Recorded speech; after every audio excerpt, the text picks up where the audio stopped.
Hi, I'm Marius from MWest Photography, and in today's video we are going to look at the Cactus LV5 laser trigger system. Now it comes in this very good looking box, this nice black with the white lettering and the cactus running across the box. I don't have a thing for boxes, but this is one good looking box. Okay, so when you open it up, you will find on the inside, the first thing is your user's manual. Now this is one of those times where reading the manual is actually a very good thing, because I always just open the box, quickly look at the manual, don't really read anything. If I sometimes don't even look at the manual, I just chuck it aside. In the next video that I'm going to show you, I'm going to be dropping a strawberry into a glass. And I've got extra flashes going off because every time I drop the strawberry into the glass and I'm putting my hand in the glass to get it out again, you're going to see the flash goes off again because the laser, I'm going to put the laser triggers here. Soon you'll see every time the laser is broken, it's going to trigger the camera. Now, if I read the manual like I should have, I will see the freeze function on there. Okay, so remember, read the manual. So yeah, there it is. I still got good shots in the video. It's just a bunch of extra flashes I could have avoided if I read the manual. Okay, so you'll also find this cactus poster with some nice pictures to look at and some descriptions as well.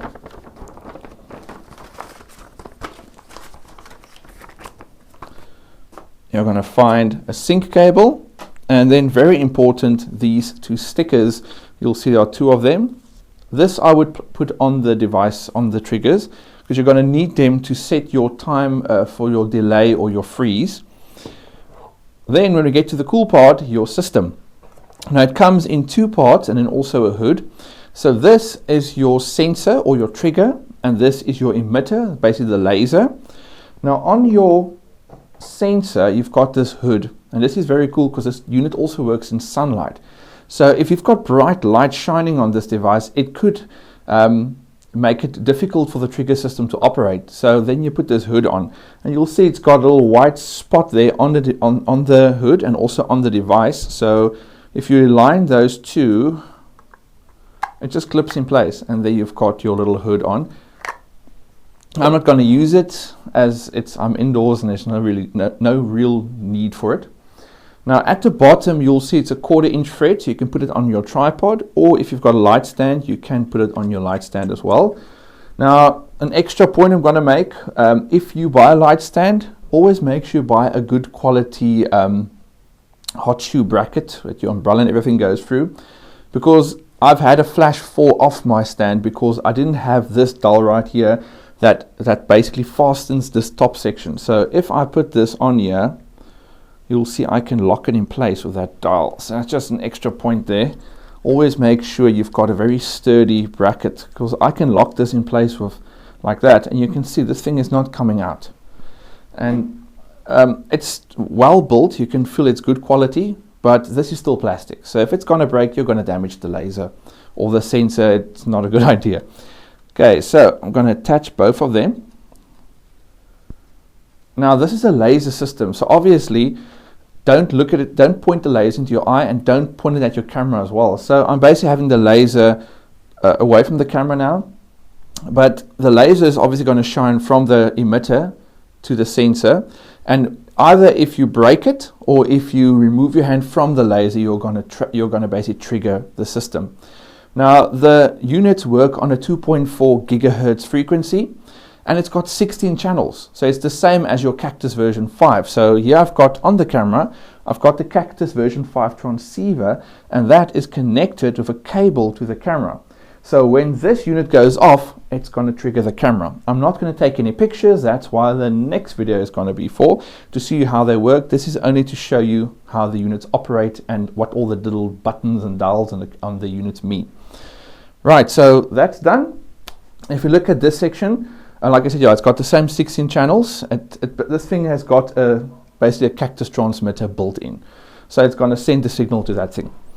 Then it also syncs to a thousandth of a second. That's going to be limited to your camera. So your camera might be 200ths of a second or 160th of a second, but the units can go up to a thousandth of a second.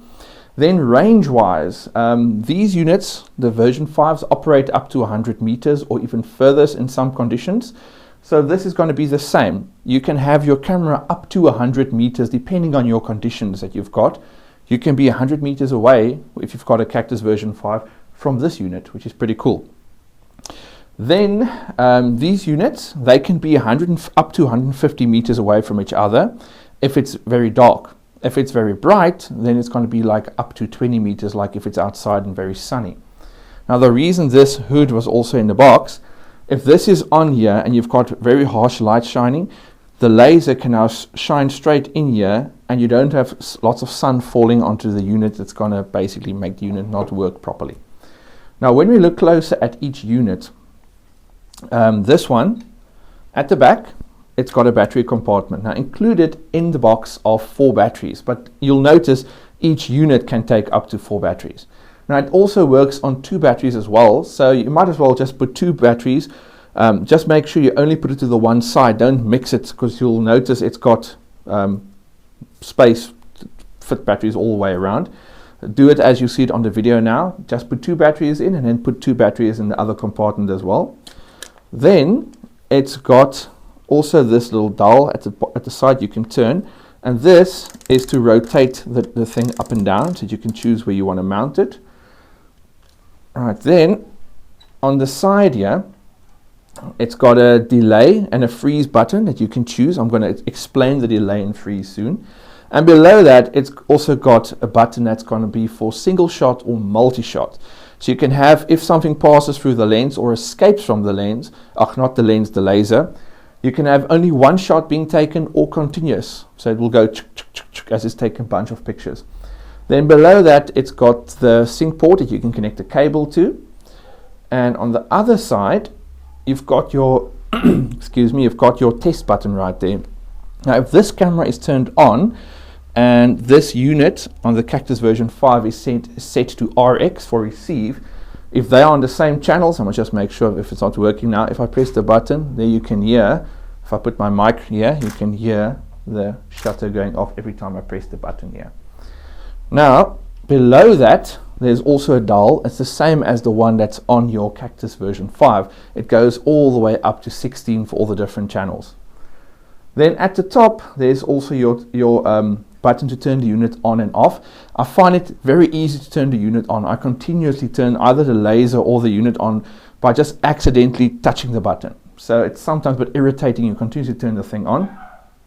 And also if you put it back in the box, take the batteries out, because you can very easily, by just bumping in the box, it can also turn the unit on. And if you're not using it for a few days, then obviously your batteries are going to drain.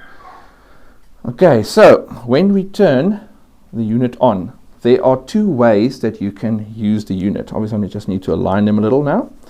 You can either have it in trap mode or in escape mode.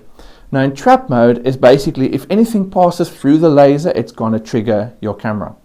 So when you turn it on, which I've already done accidentally a few seconds ago, I just press the button at the top and it's going to be in green mode. Now the green mode that's on is telling me it's in trap mode. So if I turn the laser on, now to first show you the laser, I'm not pointing it at the camera, so I'm just going to have my hand here and you should be able to see the laser. Now this unit, there's only the laser, and at the top there's an on-off button, and to the side there's also a 500 Hertz and a 1 kilohertz. Now normally have it on 1 kilohertz. If you've got problems that something else is triggering the unit, you can put it on 500 Hertz, but otherwise just 1 kilohertz. There's no real other buttons on you except for the on and then the on and off button, and then those settings at the side. But also with the laser, you've got the option to open a little visor, a little screen on it. So if I hold the laser on my hand, you can see a little red dot. If I open it up, you're going to see a much brighter dot. So if you've got poor lighting conditions and you need that light to be a little brighter, just open it up and you'll see the light is much brighter. Okay, I'm going to close it. I don't need it to be that bright. Now I need to make sure that this light is shining onto the sensor. Another thing you need to look at is, in the next video you'll notice I'm shining the laser straight through water. Now if you've got the lens or these two looking at each other, the moment I put a glass in front of them, because the laser is now going through glass, you'll see the pattern or the way the lens is shining has changed. The moment you put water in, it changes again. So already put everything into the glass, put it in place, and then align the laser. So now I can just open this dial on the side and I'm going to align the laser. Okay, just turn this thing off here while we set everything up, otherwise that thing's going to go crazy, because I need to look if this thing is happy. Now the moment it's happy, it's perfectly aligned, the little indicator light on the side will be green, so it's telling me that thing is now ready. Okay, now every time I put my hand through here, it will now basically go off. There we go. Every time it's going to fire. And this thing is really accurate. You'll see from the pictures in the next video I'm going to put on as well. This thing is really very accurate. Okay, that camera's saving. Right, so that works like a charm. I'm first going to turn that thing off. Now I want to show you, while in this mode, we can also enable the delay. So say you've got something moving through, but you don't want the camera to keep firing. You only want the first shot, and then you maybe want like a 4-second delay. Now on here, you can go for 4 seconds. That's going to be on number 16, your channel. So if I turn the unit off, this one right here, then I go to the dial and I just choose channel 16. I can turn this back on. Just want to see the light to show me it's turned on properly. Okay, there we go. Then I need to turn this one also to channel 16, otherwise they're not going to be able to see each other, they won't go off. Now, if I put my hand through here, it's going to go off, but notice nothing else. Why is it still firing? The delay should be active now. Oh, sorry, I must put it on freeze, not delay, otherwise it's going to keep firing. Okay, I must put it on the side here to freeze, because I want the camera to basically, it sounds confusing because I say I want a delay of 4 seconds, so obviously you want to go to delay, but you need to put it on freeze. Now if these two are aligned properly and they are green, this thing is not.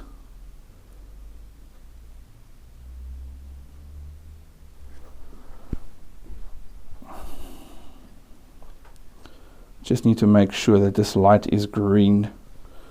At the moment it's flickering between green and red. Okay, that thing is green, it's happy. I'm going to turn this one on. Now the moment I pass my hand through, it's only going to go off the first time, it's going to stop after that. So it went off, now it's got a delay. It's not doing anything until 4 seconds pass, and it's gone. There we go again. So that's how you how you tell the device to freeze it for a while. Then you're going to eliminate all those extra flashes that I've got in the next video, because I didn't read the manual. Right, so that's that one. Now the delay, what you use the delay for is that if you want to, maybe you've got the trigger here, but your subject is at the bottom. So now obviously if you don't have a delay, the moment, maybe you're dropping like the strawberry. The moment the strawberry falls and it breaks that beam, the laser beam, it's immediately going to take the picture. But maybe you've got something in the bottom and you want it to fall into. Then you can put a delay there, so it's only going to take the picture after it breaks the beam. I haven't really played with the delay at all, so I must still test that out. But the freeze function really works awesome. It breaks it and it keeps it there for a while. It doesn't immediately go off again. Okay, now that was using the units in trap mode. So basically, when you have something moving past the laser, breaking the beam, it traps it and it takes your picture. Now there's also a mode called escape mode, and I'm really glad they put this function in here because it's pretty cool. You can change it so that basically you've got something there, and when it escapes, it takes the picture. Now escaping, I'm talking about maybe you've got a can right here and you're shooting with an air gun or something. The moment the can is away and the beams see each other again, then it's going to fire. So previously when you break the beam, it's going to fire. Now with escape mode, it fires when you basically when you basically have the beam seeing each other, it's going to fire. Now to enable the mode, really very simple. First, just turn the unit off, and then instead of turning it on by just pressing it on, you need to press and hold for about 5 seconds. Now the light on the side is going to be green while I'm holding it down, and after 5 seconds it's going to turn to an orange color. It's an orange reddish type of color. Okay, so I've turned the camera on. Now basically when I put my hand here and then I remove my hand, it's going to fire. So there we go. Just going to put something else in here. Okay, so now I can see the laser on this poster. The moment I remove the poster, it's firing. Put it back again. The moment I take it away, it fires. So it's really a pretty cool function. I'm still going to play around with that a lot. Maybe I'm going to put a video on with maybe something like that. Maybe I can. I don't know. I'll see what I can do with these units still, and I'll add some more videos as I go along. Just going to turn them off. Now, if I must give you my opinion on them, normally if you do this type of high-speed photography, trust me, you're going to take a lot of pictures. A lot of them are going to be duds, and you're going to sit with a few good ones. In next week's video, you're going to see, even by having a few extra flashes going off here and there, all the shots that fired look great. So basically, I think I got about 9 or 10 images in next week's video. To give you an idea of what I got, this is a little tester. There you can see the pictures. So there's a quick look at the pictures you're going to see in next week's video. And that was taken without really just taking pictures and pictures and pictures, because if you've done this before, you're going to take a lot of pictures to get this result. So they work really well. The buttons, like I said, are a bit finicky. You turn the units on very easily, accidentally sometimes. You need to always have the lasers looking at each other perfectly fine. Sometimes it's a bit finicky getting them to work perfectly. Maybe it's just me, I don't know. But it's not something that's going to make me not use them. I still want to experiment a few times with them and do lots of extra stuff with them. They work really well in that regard. So for the price point and what you can achieve from these units, I think they're awesome. So that's that for this video. And in next week's video, you're going to see how I use these units by dropping a strawberry into a glass of soda water. So see you then. Bye.